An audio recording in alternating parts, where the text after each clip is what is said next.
మన ప్రభు అయిన యేసు క్రీస్తు నామములో కూడి వచ్చిన ప్రతి ఒక్కరికి వందనాలు తెలుపుకుంటూ దేవుని యొక్క సన్నిధిలో ఇది మనతో మాట్లాడుతున్న మాటలను శ్రద్ధగా ఆలకిద్దామండి. దేవుని యొక్క సన్నిధిలోనికి వచ్చిన ప్రతి ఒక్కరూ దేవునిలో ఆసక్తితో నింపబడాలి. కొన్ని విషయాల్లో మనం ఏం చేస్తున్నాం అంటే కొంచెం మౌనంగా ఉంటుంది. నిన్నటి దినములు చదవమన్నప్పుడు తొందరగా మన జీవితాల్లో ఆ యొక్క వాక్యాన్ని చదివితే బాగుంటుంది. లేదంటే అసలు వాక్యం అంటే ఆ వర్డ్స్ చెప్పకుండా కంటిన్యూగా మాట్లాడుకోవడానికి అవకాశం ఉంటుంది. మీరు చదివితే కొంచెం ఆసక్తితో ఆ మాటలను కొంచెం శ్రద్ధగా మనం మాట్లాడుకోవడానికి అవకాశం ఉంటుంది. టైం తీసుకుంటుంది. మీరు ఎక్కువ ఆ టైంలో అసలు ఎవరి మెలకుగా ఉంటుందో అర్థం కావట్లేదు. కనుక కొంచెం గమనిద్దాం. దేవుని యొక్క సన్నిధిలో ఆసక్తితో నింపబడదాం. నిన్న మాట్లాడిన మాటలను బట్టి అసలు గుర్తు చేసుకుంటే, ఆయన మందిరం అందు నివసించి వారు ధన్యులంట. వారి నిత్యము ఆయన స్తుతిస్తారు. ఆ స్తుతి వల్ల వారి జీవితాల్లో రక్షణ కలుగుతుందని మనం మాట్లాడుకున్నాం. ఈ దినం మనతో మాట్లాడుతున్న మాటలను బట్టి ఈ దినం ప్రత్యేకంగా సంసోను యొక్క తల్లి గారి గురించి మనం తెలుసుకుందామండి. ఈ లేఖనాలు బట్టి జ్ఞాపకం చేసుకుంటే సంసోను గారి యొక్క తల్లి పేరు దీని మీద ఈ యొక్క బైబిల్ గ్రంథంలో లిఖితం చేసినట్లుగా కనపడలేదు. కానీ ఈమె యొక్క జీవితంలో మనం ఆత్మీయత స్థితిలోని ఆ యొక్క జీవితాన్ని మనం గుర్తు చేసుకుంటే, ఈమె గొడ్రాలుగా ఉన్న పరిస్థితి, అంటే గర్భఫలం లేని పరిస్థితిలో నడిపించబడుతున్న స్థితి.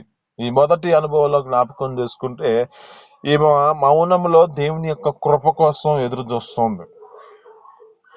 కొన్ని పరిస్థితులను గుర్తు చేసుకుంటే మనిషి యొక్క జీవితంలో ఏ పరిస్థితికి వస్తుందంటే, ఆటి వేదన చూసిన వేదనకి ఇంకెందుకు బ్రతుకు, ఇంకెందుకు ఈ యొక్క జీవితం అనే పరిస్థితిలో ఉంటే పరిస్థితి. అలాగే ఈమె యొక్క జీవితంలో కూడా ఆ గొడ్రాలుగా ఉన్న పరిస్థితిలో కూడా ఏ మాత్రము అనేక మంది తమ జీవితంలో ఏ స్థితిలో తమ యొక్క స్థితిని బట్టి ఆ నిందల చేత ఆమె పరిస్థితిని వేదనకరమైన పరిస్థితి హేళన చేస్తున్న పరిస్థితిలో ఉండొచ్చు.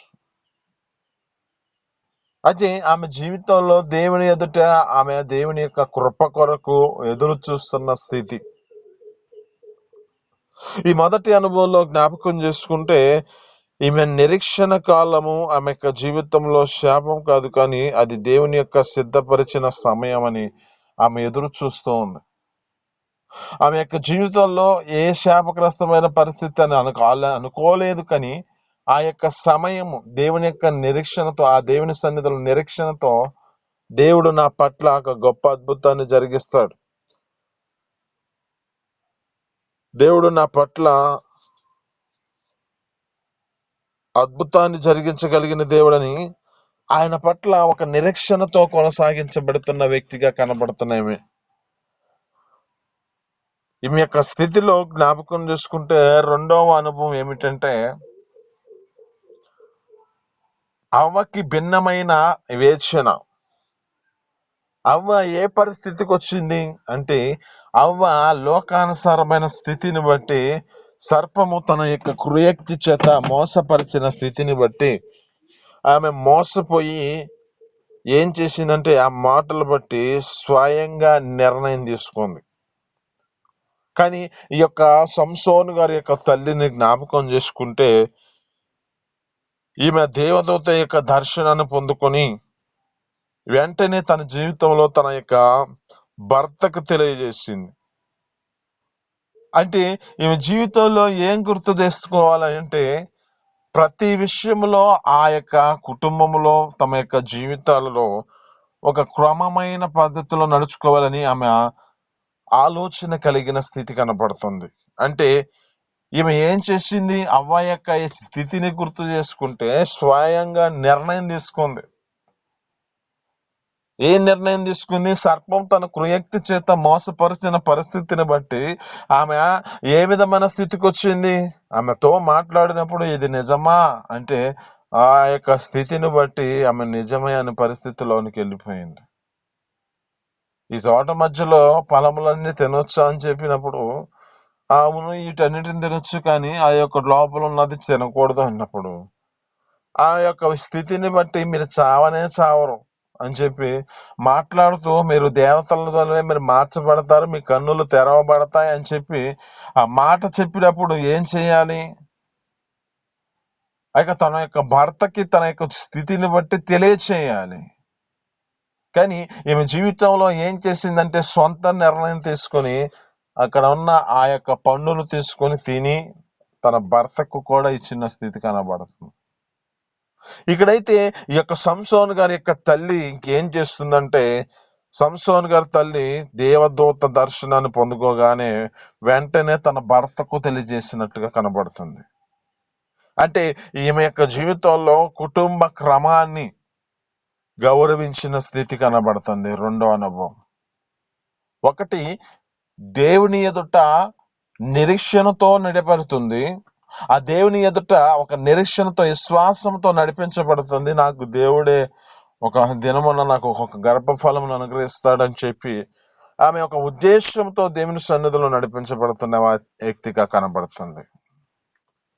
రెండవదిగా ఈమె యొక్క జీవితంలో దేవుని యొక్క కుటుంబాన్ని క్రమాన్నిగా నేర్పించుకున్నటకు ఆమె జీవితంలో ఒక క్రమాన్ని గౌరవించే స్థితి కనబడుతుంది.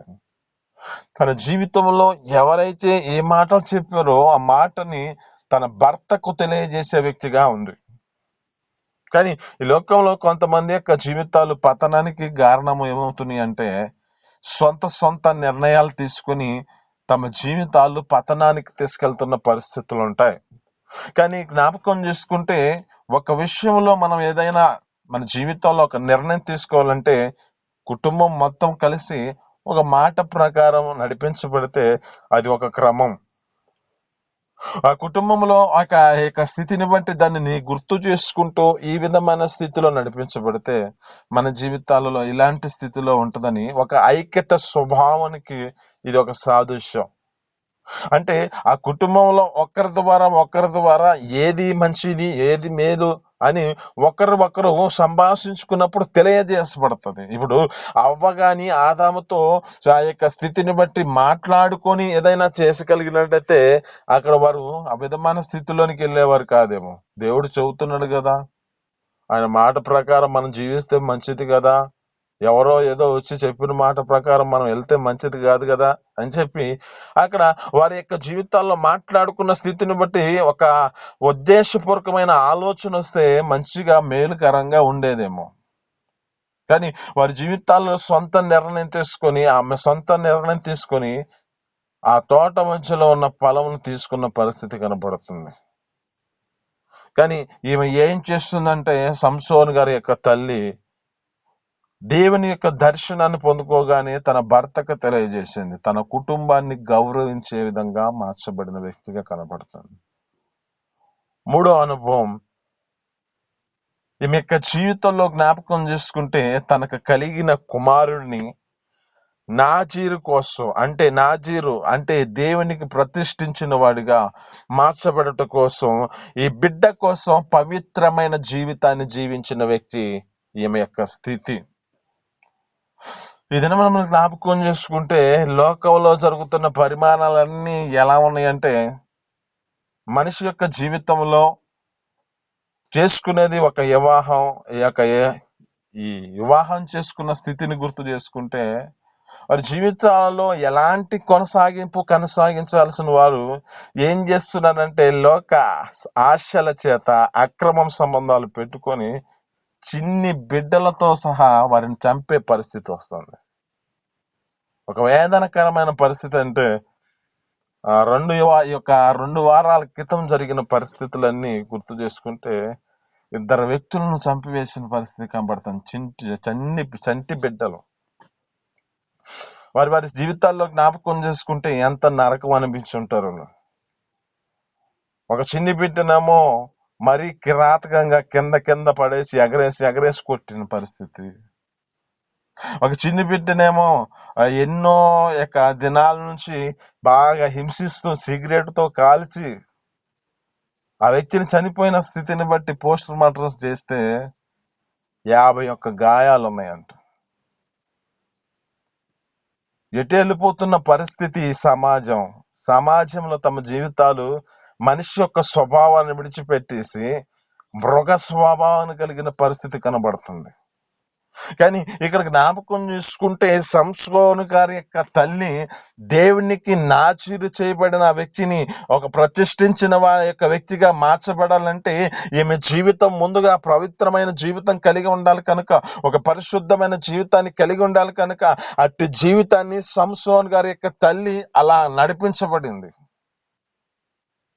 ఏమి ఏమి చేసింది అంటే జ్ఞాపకం చేసుకుంటే ఆమెతో చెప్పిన మాట ప్రకారం, దూత తనతో చెప్పిన మాట ప్రకారం ఏమని చెప్పిందంటే, ద్రాక్షారసంలోది నువ్వు ముట్టుకోకూడదు, మద్యములోనిది నువ్వు ముట్టుకోకూడదు, అపవిత్రమైనది నువ్వు తినకూడదు అని చెప్పింది.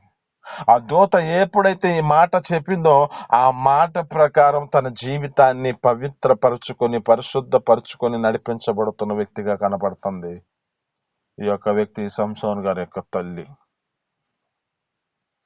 ఇది నీతో మాట్లాడుతున్న మాటలను బట్టి నీ జీవితంలో నీ కుమారుల కొరకు నువ్వు ఎంతగా త్యాగం చేస్తున్న పరిస్థితిలో నీ జీవితాన్ని ఎంతగా కాపాడుకుంటూ నీ యొక్క స్థితిని బట్టి నీవు నడిపించబడిన నడక నీ కుమారుల మీదకి అది యొక్క స్థితిని బట్టి నువ్వు నడిపించబడిన నడక నీ కుమారులకి అది ఒక ఆధారమై ఉన్నది.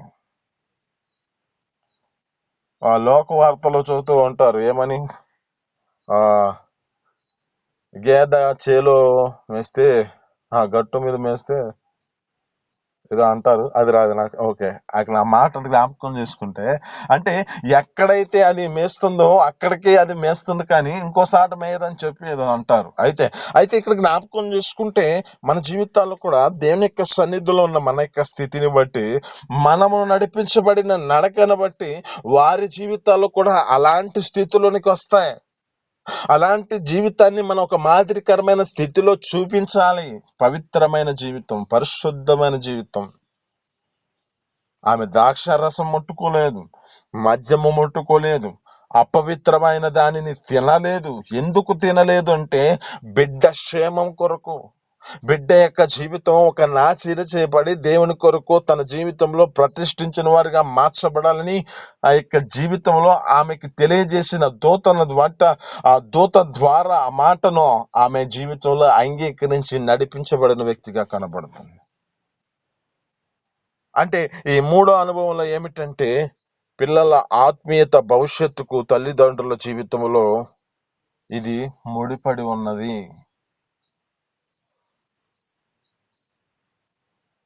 రెండో అనుభవంలో మనం జ్ఞాపకం చేసుకుంటే ఆత్మీయత అనుభవంలో కుటుంబం సభ్యులతో పంచుకోవడం మన యొక్క జీవితాలలో అది జ్ఞానము. అయితే ఈ విధమైన స్థితిలో జ్ఞాపకం చేసుకుంటే ఈ మూడో అనుభవంలో మన జీవితాలు ఏం చేయబడాలంటే పవిత్రపరుచుకోవాలి, పరిశుద్ధపరుచుకోవాలి.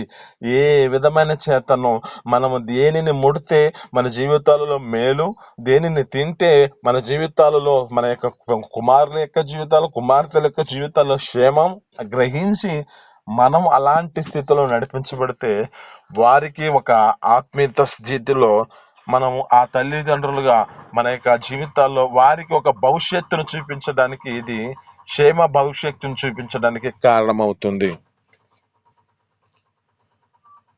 నాలుగో అనుభవాన్ని మనం నేర్చుకుందాం.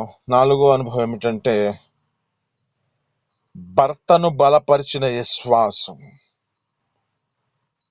మనోహ భయపడి మనము దేవుని చూసాం, తప్పక చచ్చిపోతాం అన్నప్పుడు అప్పుడు ఆమె విశ్వాసంతో ఇలా చెప్పింది, యెహోవా మనల్ని చంపదలిచిన యెడల మనము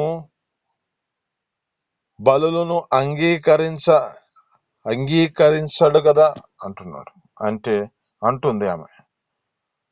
ఇక్కడ ఆ మాటలు జ్ఞాపకం చేసుకుంటే మనం చూసిన పరిస్థితిని బట్టి భయపడి తన తండ్రి భయపడి ఆ యొక్క వ్యక్తి సంసోను గారి యొక్క తండ్రి భయపడిన పరిస్థితిలో, అంటే ఈ యొక్క ఆమె భార్య ఆ యొక్క భర్త మనోహ ఆ యొక్క భార్య ఏం చేస్తుందంటే ఆయన్ని ధైర్యపరుస్తుంది.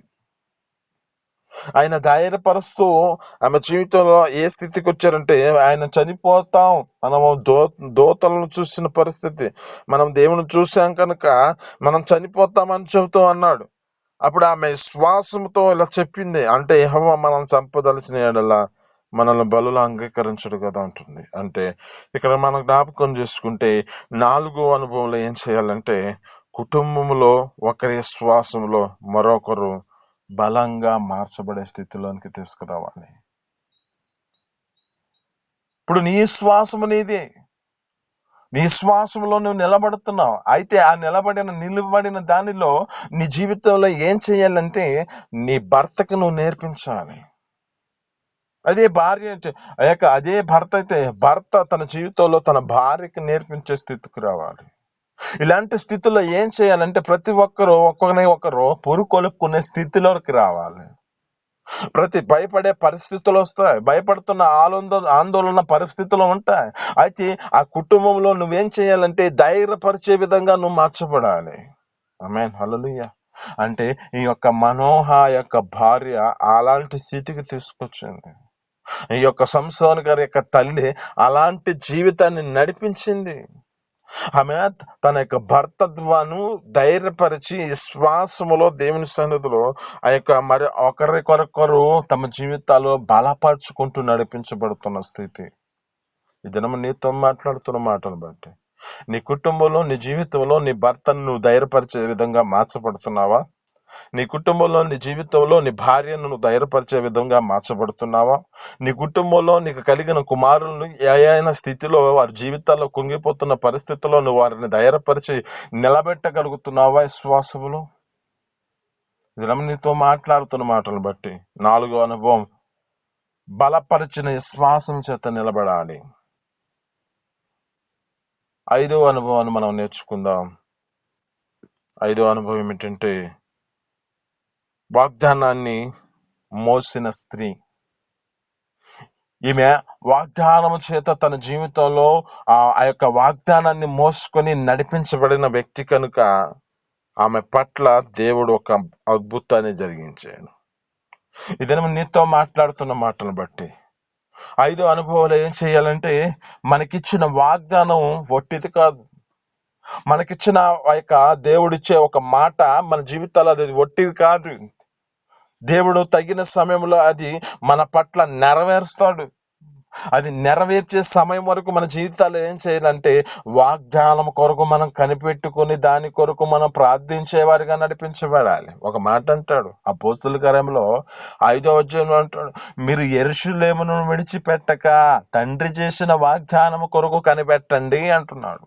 ఏం చేయబడాలి అంటే, ఆ వాగ్దానం కొరకు కనిపెట్టారు కనుక వారి జీవితాలలో పరిశుద్ధాత్మ చేత నింపబడిన దాన్ని బట్టి బలమైన వారి జీవితాల్లో శక్తి చేత, వాక్ శక్తి వారి జీవితాల్లో వచ్చిన కొలది భాషలతో మాట్లాడసాగిరంట. ఈ దినం నీతో మాట్లాడుతున్న మాటను బట్టి ఈ వాగ్దానం కొరకు నువ్వు ఎదురు చూసినప్పుడు ఒక నూతనమైన బలాన్ని పొందుకుంటావు. నువ్వు ఆ యొక్క వాగ్దానం కొరకు నువ్వు నీ జీవితంలో ఆ యొక్క స్థితిని బట్టి నిరీక్షించినప్పుడు వాగ్దానము నీ జీవితంలో ఏం చేస్తుందంటే, సంతోషమును, ఆ యొక్క జీవితంలో ఆనందమును కలగజేసే స్థితిని తీసుకొస్తుంది. ఇక్కడ ఆ యొక్క వ్యక్తిని ఆ విధమైన స్థితిలో ఉన్నది.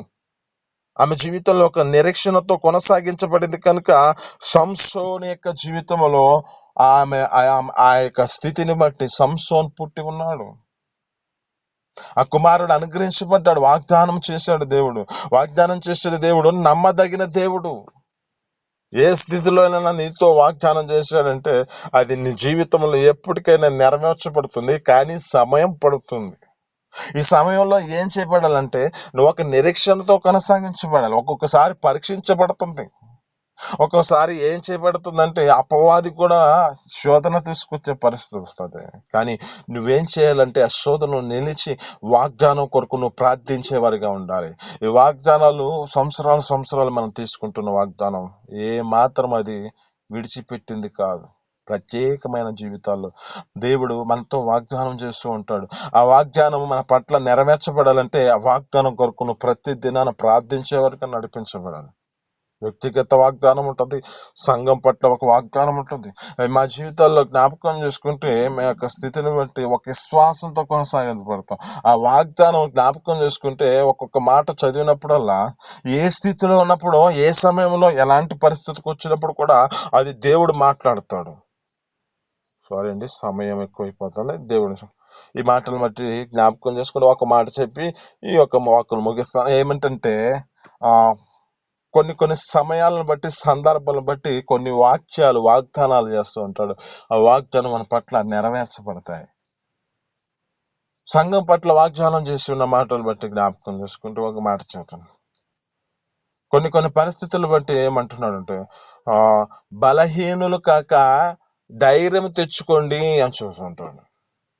అంటే ఆ బలహీనమైన పరిస్థితికి వస్తుంది. అంటే లోకంలో చేసే ప్రతి ఒక్క పరిస్థితులన్నీ అలాంటి స్థితిలో ఉన్నప్పుడు మన జీవితాల్లో ధైర్యంతో నింపబడి దేవుని యందు మనం నిరీక్షణ కలిగితే మన కార్యాలన్నీ సఫలమవుతాయి. ఆమేన్, హల్లెలూయా. ఈ మాటలు మీ వినికిడిలో దీవించి ఫలించును గాక. చిన్ని ప్రార్థన. పరిశుద్ధుల జీవాధిపతి, ఆశ్చర్యకరుడ, మహోన్నతుడ, నీకు స్తోత్రాలు. దేవాయన తండ్రి, దినమున ప్రత్యేకంగా నా తండ్రి అయా సంసోన్ గారి యొక్క తల్లిని మీరు గుర్తు చేసిన దాన్ని బట్టి స్తోత్రాలు. అయ్యా యొక్క జీవితంలో నా తండ్రి, అయ్యా నీ సన్నిధిలో నా తండ్రి మౌనంగా అయ్యా నీ కృప కొరకు ఎదురు చూస్తున్న స్థితి కనపడుతుంది. అటు కృప మా జీవితాల్లో కూడా మీరు అనుగ్రహించి మీ సన్నిధిలో సహాయం చేయండి. అయా రెండు అనుభవాలను తమ జీవితాల్లో అయా నా తండ్రి హవ్వకు నా తండ్రి భిన్నమైన నా తండ్రి వివేచన కలిగినట్లుగా ఆమె జీవితాల్లో అయా నా తండ్రి మీరు నడిపించిన దాన్ని బట్టి స్తోత్రం. ఒక వివేచన కలిగిన తండ్రి తన యొక్క జీవితంలో దేవదూత యొక్క దర్శనాన్ని పొందుకునగా తన భర్తకు తెలియజేసి తమ జీవితాల్లో ఒక కుటుంబ క్రమాన్ని గౌరవించుకుంటూ నడిపించబడిన స్థితి కనపడింది. సొంత ఆలోచనలు, సొంత నిర్ణయం తీసుకొని పతనానికి పరిస్థితికి తెచ్చుకోకుండా కుటుంబంలో తమ జీవితాలు నడిపించబడుతున్న స్థితిలో ఉంది. అటు కృప మా జీవితాలు కూడా అనుగ్రహించి సహాయం చేయండి. అయ్యా నా తండ్రి, ఈమె జీవితంలో నా తండ్రి అయ్యా నాజరు బిడ్డ కోసం తమ జీవితంలో పవిత్రమైన హృదయాన్ని, పవిత్రమైన జీవితాన్ని నడిపించబడిన స్థితిలో కనపడుతుంది. అయ్యా మన జీవితాల్లో నా తండ్రి పిల్లల భవిష్యత్తు కొరుకున్న తండ్రి అయ్యా మా జీవితాల్లో కూడా అలాంటి స్థితిలో మేము నడిపించబడే కృపను మాకు దయచేయండి. అలా నా తండ్రి భర్తను బలపరిచిన విశ్వాసం చేత నింపింది కనుక బలహీనమైన పరిస్థితులు ఉండకుండా బలపరిచిన స్థితి కనుక అటు కృప మా జీవితాల్లో కూడా ఎవరు బలహీనలు కాకుండా అయ్యా బలపరిచేవారుగా మార్చబడుతూ ప్రతి ఒక్కరు కుటుంబాలు ఒకరికి అయ్యా నా తండ్రి బలపరుచుకునే కృపను మీద దయచేయండి. అలాగే తండ్రి వాగ్దానం మోసిన స్త్రీగా కనబడుతుంది. ఆ వాగ్దానం చేత మేము కూడా అయ్యా నింపబడి వాగ్దానం కొరకు మేము కనిపెట్టుతూ నా తండ్రి మీరు చేసే వాగ్దానము ఏ మాత్రము అయ్యా నా తండ్రి విడియోని దేవుడు కనుక, నమ్మదగిన దేవుడు కనుక, ప్రతిదీ అయ్యా అనుగ్రహించగలిగిన దేవుడు కనుక, మాట ఇచ్చిన వాడు మాట తప్పడం అంటున్నావు తండ్రి. అటు కృప మా జీవితాల్లో కూడా వాగ్దానం పట్ల మా జీవితాలు కూడా నెరవేర్చి మీ సన్నిధిలో నిలబెట్టుకొని నీకు మహిమ తెచ్చుకోమని యేసు పరిశుద్ధ నామమున అడిగి పొందుకోవచ్చు ఇస్తున్నాం తండ్రి. ఆమేన్.